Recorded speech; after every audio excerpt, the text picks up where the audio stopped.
Friends, welcome back to my channel farm to city kitchen.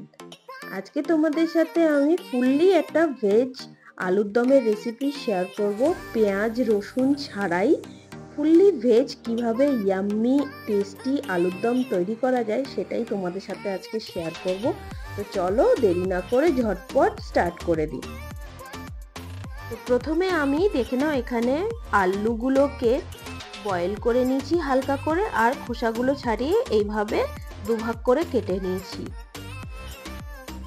এরপর আলুর দম বানানোর জন্য আমার যা যা লাগবে তার মধ্যে দেখে নাও, এখানে আমি নিয়ে নিয়েছি টমেটো, এখানে বড় দুটো টমেটো আমি কেটে নিয়ে নিয়েছি, আর নিয়ে নিয়েছি 6 থেকে 7টা মতো কাঁচা লঙ্কা, নিয়ে নিয়েছি হাফ টিস্পুন মতো চারমগজ, নিয়ে নিয়েছি 10 থেকে 12টা আমি কাজু, আর নিয়ে নিয়েছি 6-7টা মতো আলমন্ডস।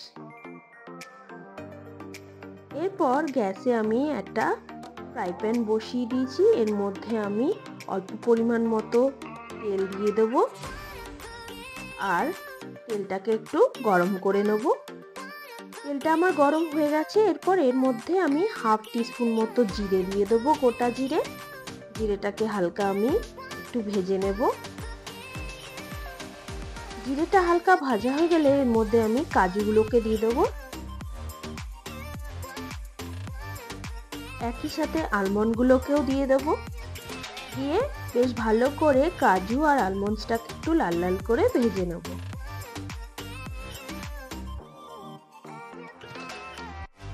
কাজু আর আলমন্ডসটা ভালোভাবে একটু ভাজা হয়ে গেলে এর মধ্যে আমি আদা কুচি দিয়ে দেবো। একটা আদাকে আমি কুচি কুচি করে এর মধ্যে দিয়ে দিয়েছি, আর এটাকেও ফ্রাই করে নেব। বেশ কিছুক্ষণ ফ্রাই হয়ে গেলে এর মধ্যে আমি কাঁচা লঙ্কা, চারমগজটা দিয়ে দেব, আর টমেটোটাকেও দিয়ে দেবো। দিয়ে বেশ ভালোভাবে নেড়ে নেব।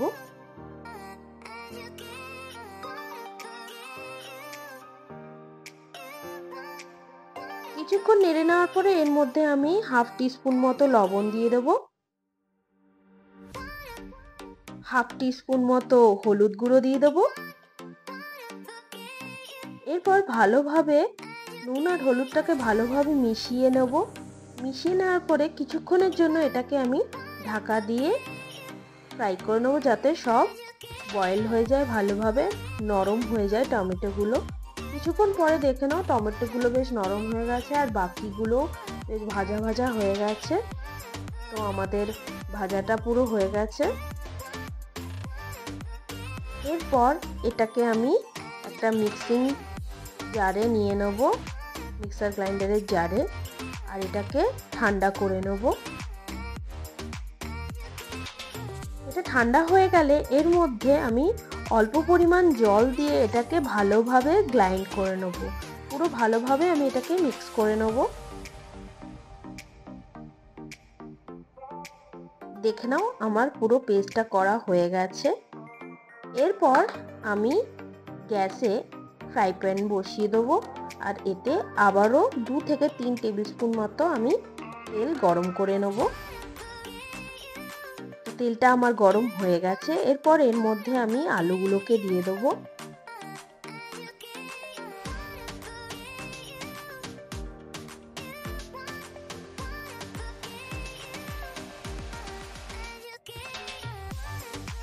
আলুগুলো দিয়ে এর মধ্যে আমি 1 টিস্পুন মতো লবণ দিয়ে দেবো, 1 টিস্পুন মতো হলুদ গুঁড়ো দিয়ে দেবো। দিয়ে বেশ ভালোভাবে মিশিয়ে আমি আলুগুলোকে ফ্রাই করে নেব। বেশ ভালোভাবে আলুগুলোকে আমি ফ্রাই করে নেব।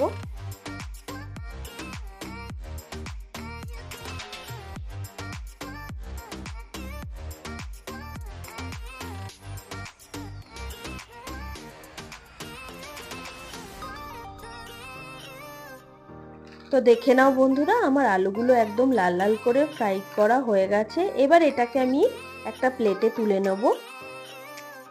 সব আলুগুলোকে আমি একটা প্লেটে তুলে নেব।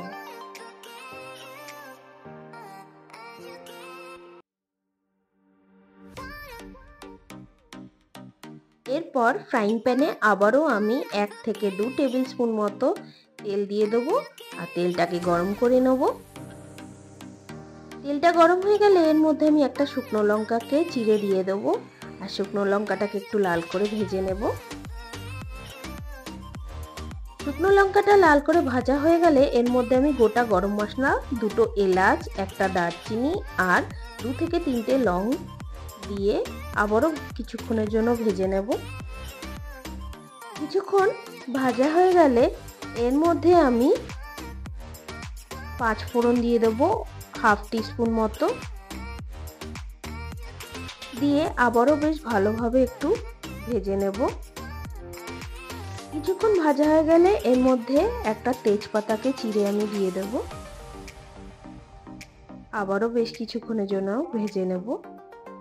সব গোটা মশলাগুলো ভালোভাবে ভাজা হয়ে গেলে এর মধ্যে বেটে রাখা যে মিক্সচারটা ওটা আমি পুরোটা দিয়ে দেব।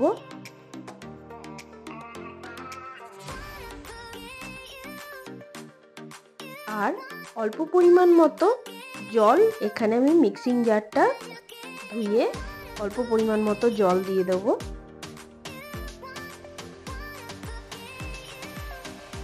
এরপর বেশ ভালোভাবে আমাকে মশলাটাকে কষাতে হবে আর এই সময় গ্যাসের ফ্লেমটা একদম কম করে হালকা আঁচে এটাকে কষাতে হবে বেশ কিছুক্ষণ ধরে।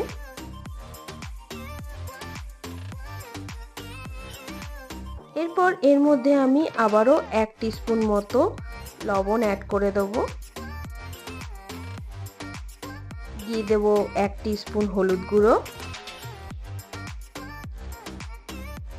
1 টিস্পুন জিরে গুঁড়ো, 1 টিস্পুন ধনে গুঁড়ো, 1 টিস্পুন কাশ্মীরি লঙ্কার গুঁড়ো। এরপর সব মশলাগুলোকে বেশ ভালোভাবে মিক্স করে নেব আর এটাকে একদম হালকা আঁচে আমাকে কষাতে হবে, বেশ ভালোভাবে কষিয়ে নিতে হবে।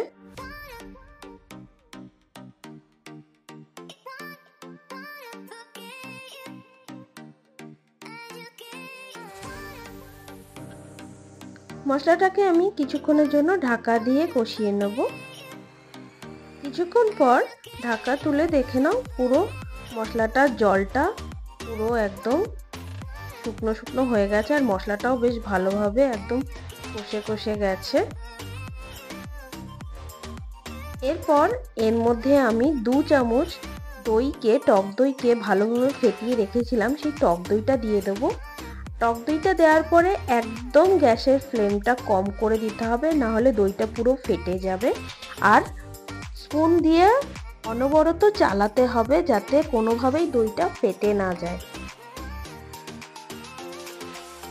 এইভাবেই হালকা আঁচে বেশ কিছুক্ষণ আবারও আমি মশলাটাকে কষিয়ে নেব।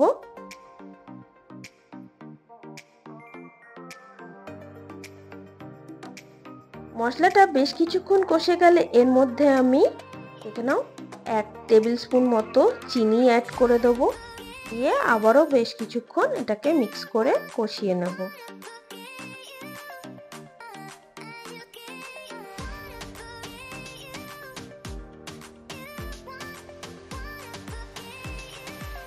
মশলাটা আমার বেশ ভালোভাবে কষে গেছে। এরপর এখানে আমি অল্প পরিমাণ মতো ফ্রেশ ক্রিম দিয়ে দেবো, খুব অল্প পরিমাণ মতো আমি এখানে ফ্রেশ ক্রিম দিয়ে দেবো, দিয়ে আবারও আমি মশলাটাকে মিক্স করে নেব।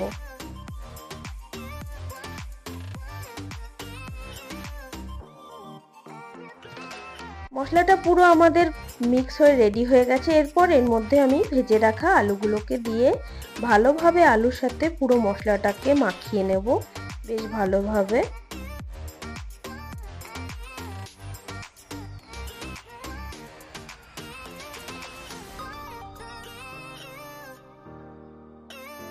আর হাফ কাপ মতো আমি এখানে জল দিয়ে দেব।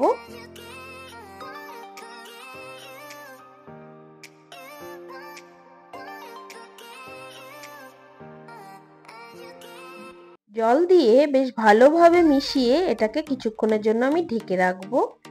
কিছুক্ষণ পরে ঢাকনা তুলে দেখে নাও পুরো বয়েলড হচ্ছে কিভাবে, বেশ ভালোভাবে ফুটে গেছে আলুর দমটা। এরপর আমি একটুখানি কাসুরি মেথিকে ভালোভাবে হাতে ঘষে কাসুরি মেথিটা দিয়ে দেবো আলুর দমের মধ্যে। কাসুরি মেথিটা বেশ দারুণ একটা সেন্ট আনে আর বেশ ভালো একটা টেস্ট এনে দেয়। নিরামিষ কোনো জিনিস তৈরি করলে কাসুরি মেথিটা অ্যাড করে দেখবে জাস্ট অসাধারণ একটা টেস্ট এনে দেয়। তো এটাকে আমি আরও 10 থেকে 20 মিনিটসের জন্য কুক করব ঢাকা দিয়ে।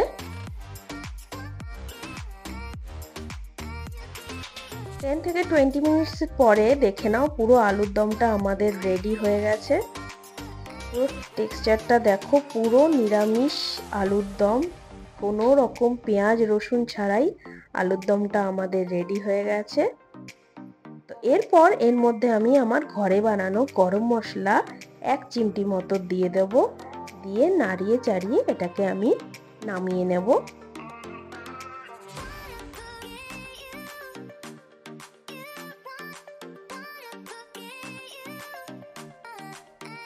আর হ্যাঁ, নামানোর আগে অল্প পরিমাণ মতো ধনেপাতা কুচি দিয়ে দেবো যাতে সেন্টটা আরও সুন্দর আসে। ধনেপাতা কুচিগুলো দিয়ে আবারও বেশ ভালো করে নেড়ে আমি এটাকে নামিয়ে নেব।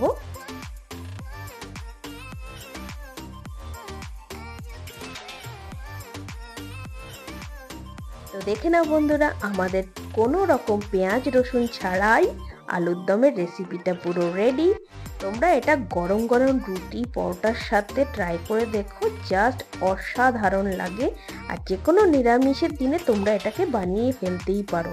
তোমাদের যদি আমার এই রেসিপিটা ভালো লেগে থাকে অবশ্যই লাইক করার অনুরোধ রইল। আর যদি এরকম ভিডিওগুলো তোমাদের ভালো লেগে থাকে, তোমাদের মন ছুঁয়ে থাকে, তাহলে অবশ্যই লাইক কমেন্ট শেয়ার করে দেবে। তো তোমাদের সাথে আবারও দেখা হবে নতুন রেসিপি নিয়ে নতুনভাবে। সকলে ভালো থেকো, সুস্থ থেকো। By friends.